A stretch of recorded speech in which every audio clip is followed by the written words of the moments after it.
عليكم ورحمة الله وبركاته. ازيكم حبايبي، عاملين ايه؟ عملنا المحشي الجميل ده. المحشي ده يا جماعة ني في ني، او بمعنى اصح لمرضى الضغط والسكر واللي عندهم كوليسترول عالي. طبعا عملته بطريقة جميلة جدا وسهلة جدا جدا، في دقايق هتخلصي المحشي بتاعك.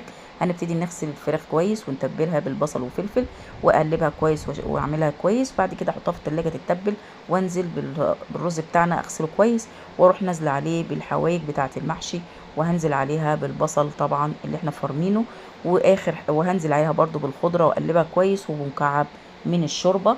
بعد ما يتقلب كويس واتاكد ان كل حاجه اتقلبت مع بعضها، هنزل عليها باخر حاجه وهي الطماطم. هيبتدوا يتقلبوا مع بعض. طبعا الطريقه دي مش هنخش بقى على البوتاجاز ولا هنسخنها ولا اي حاجه، زي ما هي كده بالفوائد بتاعتها.